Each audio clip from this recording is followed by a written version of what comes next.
At your full-fledged, it's your boy Rage Man Reg with another video for y'all on this Wednesday afternoon. You know what I'm saying, man? We out and about, and I got some time to drop a video, so why not do it, man? I told y'all we keep coming at y'all to New Year with more content, so we get these subscribers, these likes, these views, these comments, and these shares up, man. So let's get straight into it.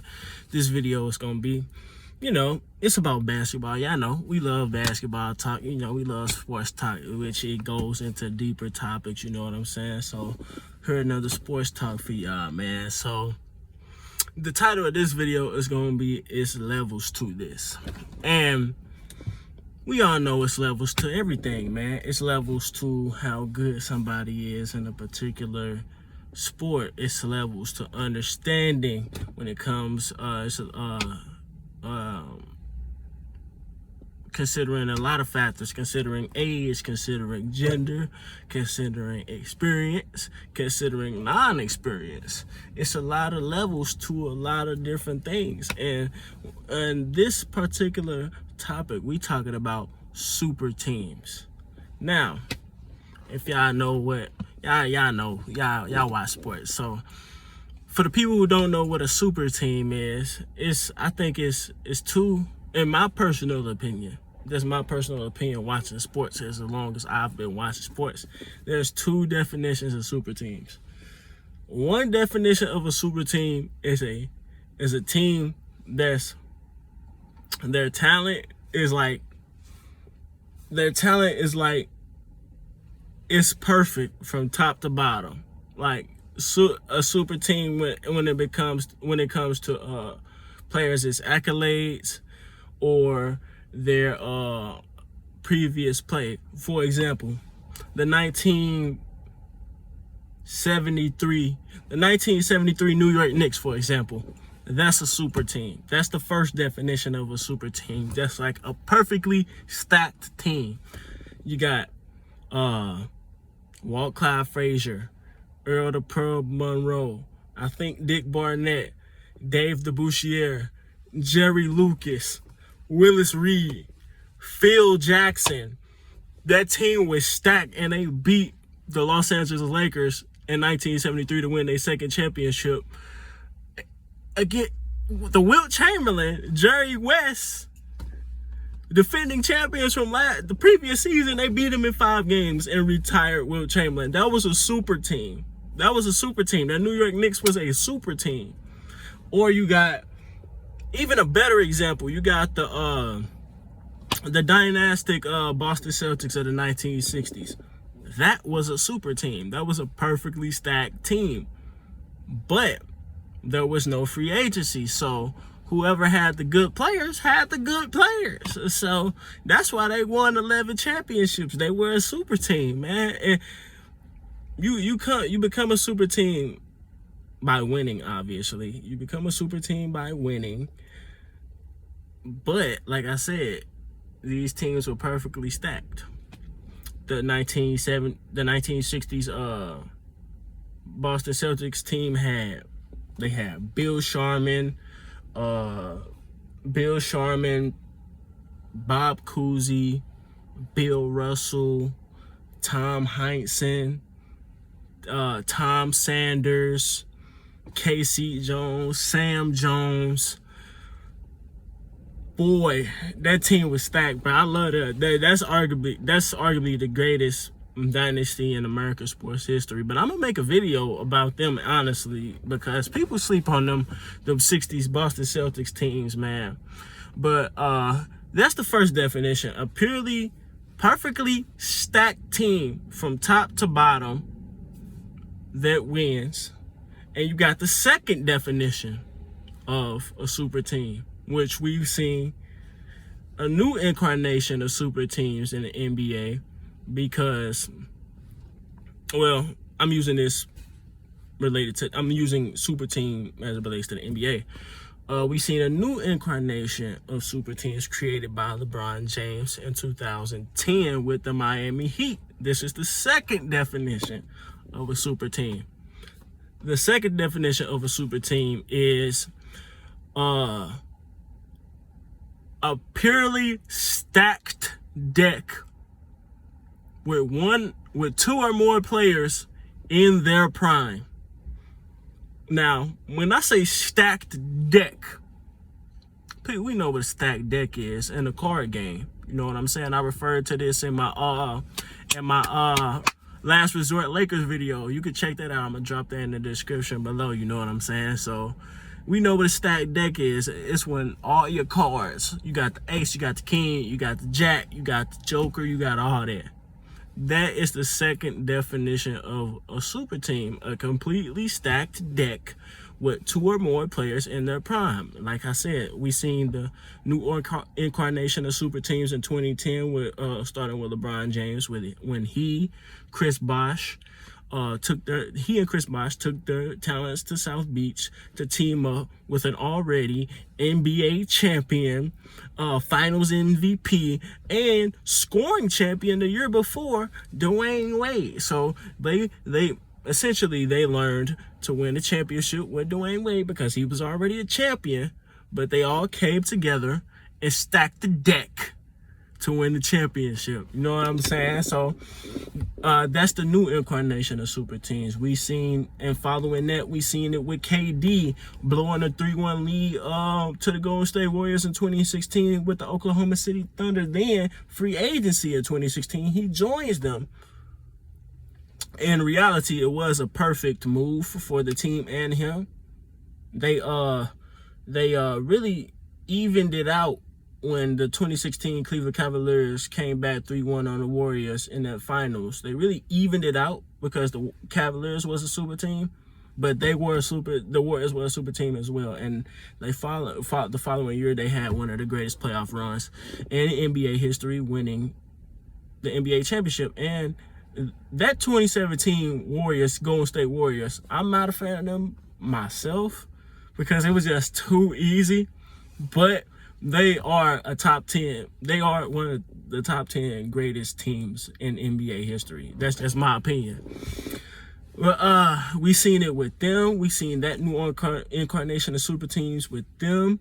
Now we seen it with the Brooklyn Nets with Kevin Durant, who's still in his prime, ruptured Achilles or not. James Harden, MVP, 4-time scoring champion, still in his prime. Well, he's kind of on the back end of his prime, but he's still in his prime. Kyrie Irving, NBA champion, most skilled point guard of all time, still in his prime. So that's an example. So why am I bringing this up, you ask? I'm bringing this up because NBA legend Gary Payton was just interviewed by Draymond Green, Golden State Warriors forward, and he asked a very good question. You know, we all see what's going on with the Last Resort Lakers right now, man. They're underperforming. As I told y'all, go watch that video in the description. Go watch that Last Resort Lakers video. I told y'all that the Lakers are going to underperform. Now, Draymond Green is asking Hall of Famer Gary Payton about the difference between this Lakers team, this current 2022 Lakers team, and the super team, like I said, the super team of the Los Angeles Lakers back in 2004. Now, I was 6 years old in 2004. I didn't watch this live. I used to watch basketball then casually, but I really, you know, we go back in history. This is what books are for. This is what reading's for. This is what cross-referencing's for. This is what picking the meat from the bones is for. So yes, I know about stuff that I necessarily did not watch, which I hate when people say that. It just make them sound stupid, you know what I'm saying? So that's why you read, you know what I'm saying? But reading is fundamental. I'm gonna put that in the description below also. But back to the point. The super team Lakers, Los Angeles Lakers of 2004, why was it a super team? Just 3 years before, I said you have to win. You had one of the greatest duos of all time, three-peat, Shaq and Kobe. And this last year, this was the last straw. Kobe Bryant was getting tired of being the second banana to Shaquille O'Neal. He was getting tired of Shaq's habit of not training during the summer, getting fat, playing into shape during the season. They winning like 50 or so games. Then when the playoffs come, he becomes Shaq Diesel and he takes home that Finals MVP. Kobe was tired of it. Kobe was making that transition between the little Philly Kobe, that's what I like to call him, Fro Kobe, the Froby, into the Black Mamba. Now, we know what the Black Mamba is. He was making a transition. If you know me personally, you know I am into certain I like to learn about certain things, so I know what the Black Mamba is. He was making a transition, so he wanted, that's all I'm gonna say about that. But he wanted his own team. Shaq and Kobe relationship was not getting any better by 2004. Phil Jackson, he couldn't handle it, man. Shaq, he was getting tired of Shaq. He was getting tired of Kobe. He was getting tired of both of them. So this is the last year, you know what I'm saying?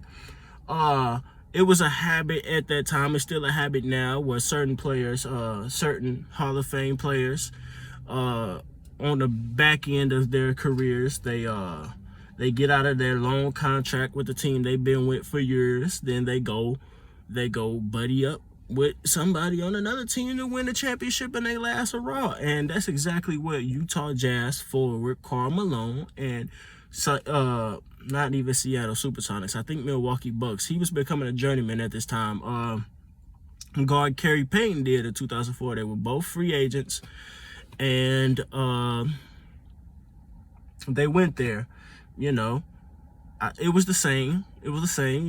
Kobe doing his thing, working hard the whole season. Shaq, playing himself into shape. You got another scorer, Karl Malone. You got a defender and a facilitator, goated point guard, Gary Payton, top 10 point guard, sixth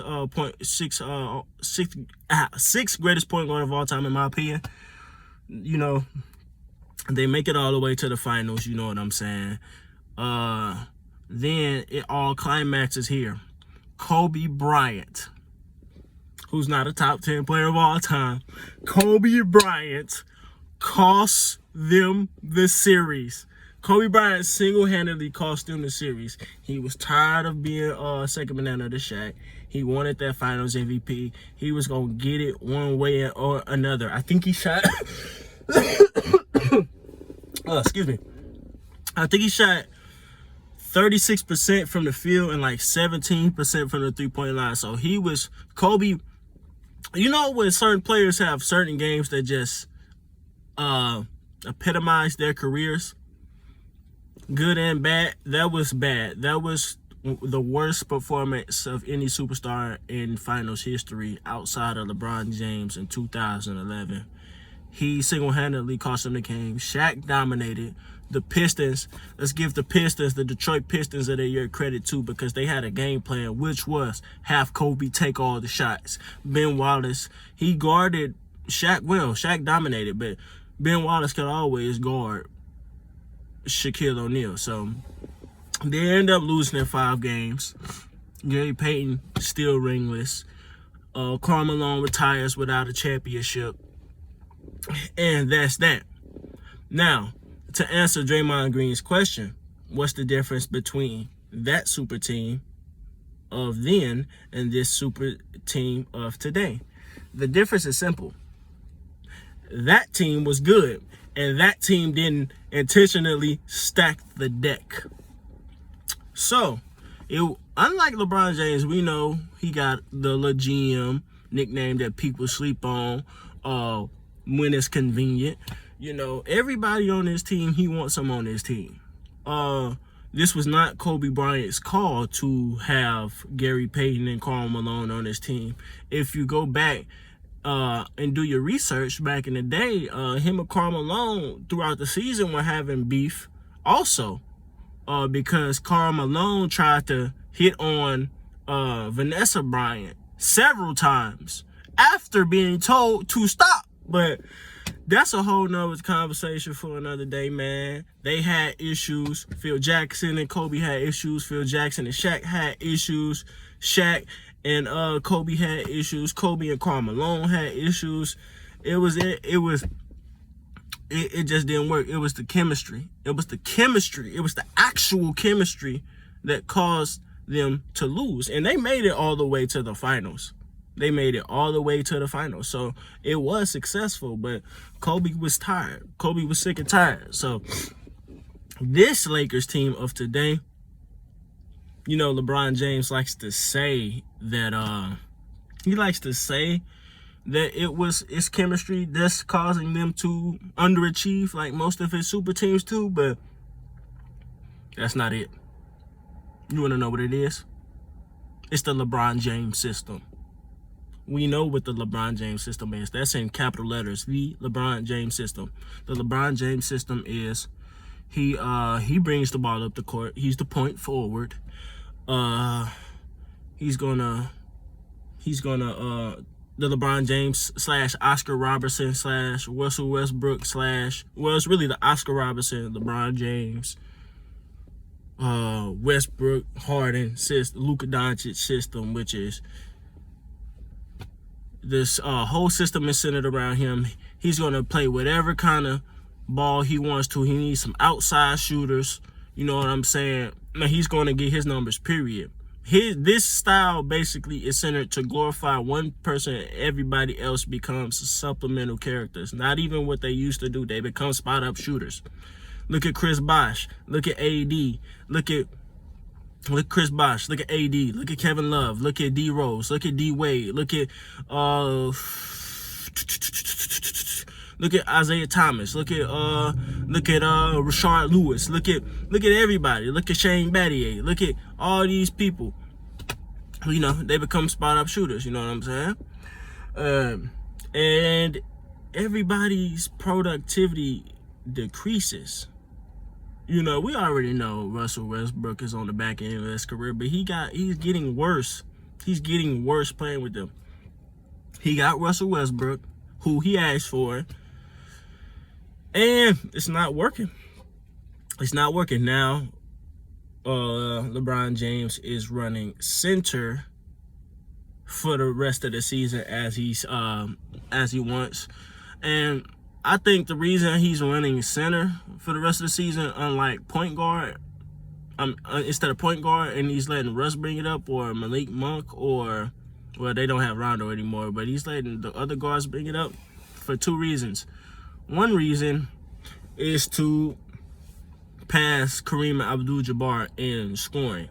We know he's close. He's close to, I think he's going to definitely pass Karl Malone in second all-time scoring leaders in the NBA this season.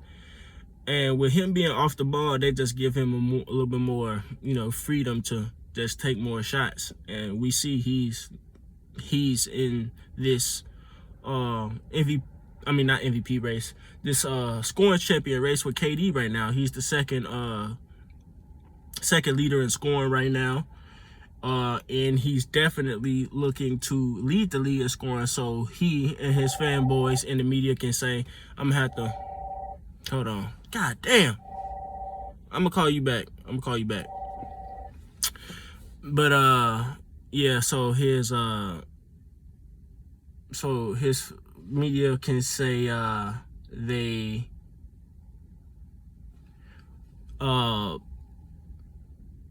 he's the oldest player that leads the league in scoring outside of Michael Jordan, because now it is Michael Jordan. So that's another thing that you got to look into this season, is the scoring race between KD, Steph Curry, and LeBron.